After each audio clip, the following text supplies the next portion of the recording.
Hello everyone, welcome back to a guy called Henry. I am at it again with another video. I'm actually more consistent now after 2 days of doing this than I was the entire time I was doing this channel at the beginning. But I've just had a decent day of work today. It was pretty busy in my apartment, just trying to do some sales. I'm not gonna lie guys, it's tedious. It's really, really boring, but it has to be done. So there's nothing more that I'd like to do now than just talk some boxing. There's a topic that I really want to get into, which is Shakur Stevenson and this sort of label he's been given, which is boring. It's a problem if you're a fighter. If you're a prize fighter and you're being called boring, there's a problem. But I just want to dissect and analyze, like, why are people calling him boring? What is boring about him? Is he boring? I don't know. I don't know if I agree with the statement, but there's a lot of people out there that really aren't happy with the way that Shakur Stevenson boxes. So we need to discuss this. Now, I'm not a massive Shakur Stevenson fan. I'm not someone who has followed his career really closely, but I have watched some of his major fights, and I've gone back and checked out a few more today as I wanted to prepare properly for this video. I don't want to be one of those guys who talks like he knows what he's talking about and really doesn't know a thing. So I'm trying to educate myself as I go. I said in my relaunch video that the idea with this channel would be to learn and to be curious and to try and figure things out. And I know enough about boxing to watch someone and analyze them a little bit. So more than a little bit, I think pretty well, but we've got to stay humble with it. But anyway, I went back and I took a look at his fight against, I can't even remember the guy's name. Let's just check what he was called. It was Shakur Stevenson against Artem Harutanen? Is that it? Hartunan? We'll go with Hartunan. Artem Hartunan. Okay. So he boxed Artem Hartunan. He had a decision loss, I believe, to Frank Martin. I know about Frank Martin a little bit, not watched loads of him, had never seen or heard of this guy before. Obviously, I've seen a bit of Shakur Stevenson. I went into the fight with an open mind. I wanted to see, how are people experiencing this guy? What was the fight like to watch objectively? And I do understand why people were saying this was a boring fight. A lot of it, I think, is to do with how people perceived his opponent. He's not someone that we've really heard of. He's not someone who's consistently performed at a high level. He doesn't have any sort of flashy kind of style to him. So he's not someone that you would have thought would have given him any kind of issues. And he didn't. He didn't give him problems, but he also didn't get rid of him. And it wasn't a hugely entertaining fight.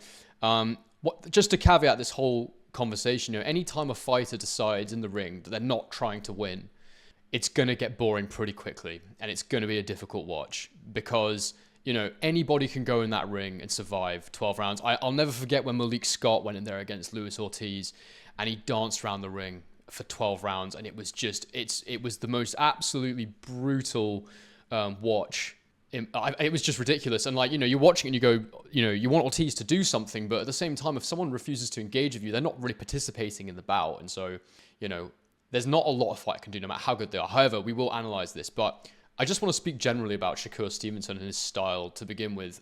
When you watch him, he's absolutely phenomenal. He's undoubtedly a world-class fighter. You watch him, and I think the first thing that stands out about him is just his defense. And when I talk about his defense, I don't just mean, his ability to slip shots. I'm talking about the variety of his defense. People talk about variety in attack and combinations and whatnot, and he has the defensive equivalent of a varied attack, where sometimes he'll just hold a high guard, sometimes he'll slip your shots, sometimes he'll just backpedal and get out of the pocket and use his feet. Sometimes he'll catch the punches, and the variety that he uses in his defense allows him to create so many different shots and opportunities to counter his opponent. He's absolutely brilliant, and all that results in him being super comfortable in the pocket, and he will just stand and hold that space right in front of you. And there's very little the guy in front of him can do about it. He did it with Oscar Valdez as well. He's obviously a really talented fighter. He's getting on a bit now, but he is a talented boy. Good offense, and he couldn't do a lot about it. And you saw the difference in their faces after that fight. He took him apart, he dismantled him, and it was an easy win in the end. And you could see the frustration on Oscar Valdez's face. When he is attacking, some would call it less sophisticated, but it is pretty special. The way that he uses the jab, and another defensive method he uses where he kind of uses the stiff arm to, that allows him to gauge the range. He always knows where the range is. He's always in control of the distance. He manipulates and maneuvers his opponent with that sort of stiff arm that he uses occasionally. His jab's fantastic. And when he punches, he throws with a real spite. When he was in the lower weight divisions, you could see that he was able to put all this together a lot more seamlessly. You know, the defense was impeccable, the attack was vicious and really intense, and he was getting stoppages more than he is now. But since he's gone up in weight, it's become a bit more difficult for him, as it would for any fighter. You know, you go through the weight divisions, and it does get more difficult to stop opponents if you're not naturally in that weight class. This is because their punch resistance goes up. They're also punching harder, which means you've got to be more defensively astute. You can't just be taking shots. Shut up, Adobe. You're always making... You can't just take shots because the damage is that much more. And so, you know, the defense, it's always going to be a defense-first approach from someone like Shakur. You know, this is a guy who prioritizes winning over everything else. And, you know, he's never going to take those risks offensively if he doesn't have to. For him, it's all about getting that W on his record. And he did that. You know, it was an easy win for him, this fight. And, you know, I think when people are talking about, you know, this guy's boring, what they mean to say is this guy's winning. And he's winning in the way that gives him the least risk possible in that ring. And it's even more understandable now he's gone up in the weights because, you know, he is going to have to be more careful. You know, there's way more chance of him losing as he fights heavier opponents. But overall, he's just a fantastic talent. His balance is probably the number one thing I enjoy about him. You know, he's never overreaching. He never looks like he's in an uncomfortable position. He's always got his feet beneath him. He's always in a comfortable position to do what he wants to do with the fighter in front of him. As I was saying before, you know, now he's gone up in weight. He's not a massive puncher. He's a spiteful puncher. He's an effective puncher, but he's not huge. And so now he's gone up in weight. He's got to be even more. He's going to be even more cautious. And you know, he's got the ability defensively to shut out a fight. It really reminds me of a time I was in the gym with Sonny Edwards, and he said to me, you know, I'd love one day just to go in and have a fight with a light heavyweight or a heavyweight, and just go missing for 12 rounds. And obviously Sonny's got a bit of a different defensive style. He's you know, really about the slips and the elusive footwork. But he is a bit like that Shakur, and that, like, no matter how good you are, it's really difficult to hit him, really hard, because he's got enough power on those punches just to keep you at bay. And I'm sure you can see where I'm going with this. This reminds us of a certain Floyd Mayweather. Now, Floyd obviously had a massively successful career. He was making lots of money. He did really well. Why did it work for Floyd, but it's not working for Shakur? This sort of risk-adverse approach, defense-first approach, where, you know, you've gone up in the weight classes, you're maybe, you know, you're not the biggest puncher there, but, you know, you're still getting the massive fanfare. Why did Floyd get what Shakur is not? Well, to be honest, people called Floyd boring all the time, and it was only boxing purists that really enjoyed his style. In terms of the fanfare, that just came from the persona that he built around being Floyd Mayweather. It was all about the money. It was all about being braggadocious and showing off all his material wealth, you know, being aggressive, being arrogant outside of the ring, you know, coming up with this concept of this like May Vinci code, like I'm this unbreakable code. Who's going to break the code? You know, and it was genius marketing for a guy that was no longer knocking people out. Floyd was knocking people out. And, you know, Shakur's had his fair share of stoppages too. And so I think they're comparable. I think, you know, Floyd, at the time he was really making the huge money, he had built such a stacked resume at that point that it was like, God, can anyone beat this guy? Which added to that sort of this unbeatable mythology, this impregnable defense, this guy that you just couldn't hit him clean, and he rarely got hit clean. And, you know, his ability to build himself to that level was largely down to his longevity, the fact he was able to do it for such a long period of time. You know, he slowed down, but it was barely noticeable because he changed his style so much. You know, early on, Floyd was super aggressive, knocking people out. He looked fantastic, super quick hands. And, you know, at the end, he obviously deteriorated physically a fair amount, but because he was so skillful, because he was so physical at the beginning, so physically gifted at the beginning, he still had it then. So I guess the question is, Shakur Stevenson moving forward, how does he sort of progress his career? Because he now is a free agent, which is a really bold move. You're seeing fighters doing this now, like Canelo, going off and doing their own thing. The difference is Canelo was already a massive star, making huge paydays. And he had that fan-friendly, pleasing style. Everybody wants to work with Canelo. It's a risk from Shakur because there's a fair argument that people won't want to work with him. And especially as he's up in these higher weight classes now, you know, not taking as many risks in his fight. He doesn't take any chances that he doesn't need to take in the ring. And, you know, fans want to see a guy that will take some risks. Fans want to see an aggressive style. They want to see knockouts.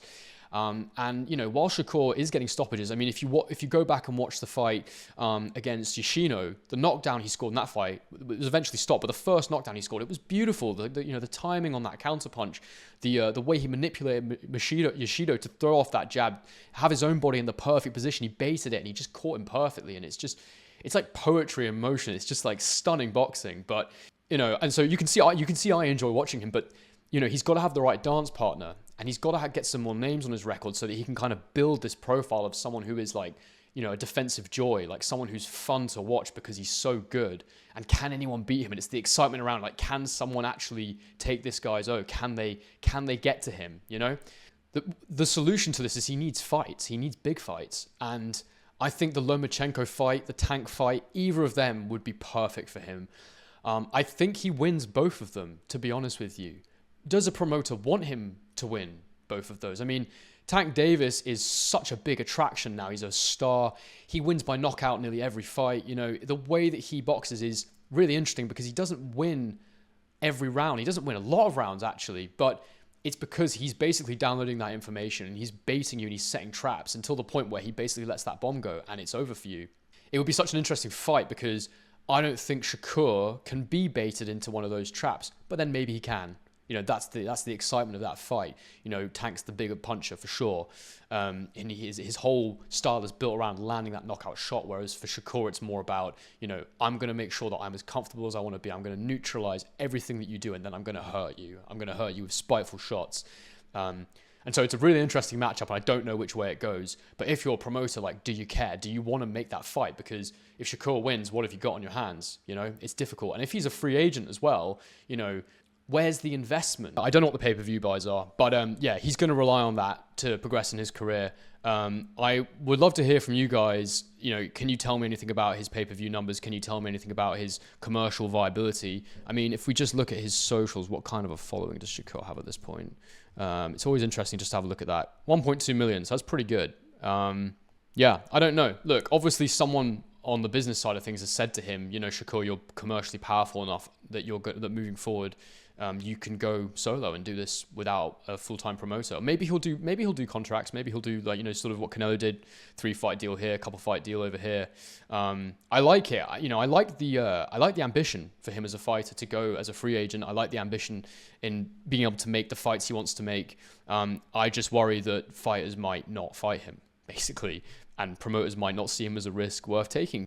135 pounds is a great weight division, so I can understand wanting to be a free agent so you can get those fights. But it is a risky move from him. I think he had a pretty good offer as well. I think it was like a guarantee of $15 million or something to stay with Top Rank. So I don't know. But guys, tell me what you think. Do you think Shakur Stevenson is a boring fighter? Do you think that we're going to start seeing more knockouts from him? Is he the kind of guy that's going to ever take more risks? How do you think those Lomachenko and Tank Davis fights go? I think he beats Tank. I don't think he can I just don't see him making that mistake. I don't see him being baited by Tank just because his mindset and his approach is so defense first. I think he'll win it. I think he'll control it with his jab. I think he's a slightly taller man. The Loma fight's a different question.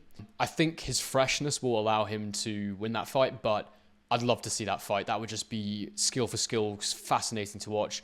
Loma might be a bit old now. I don't know. I would have liked to have seen it a couple of years ago.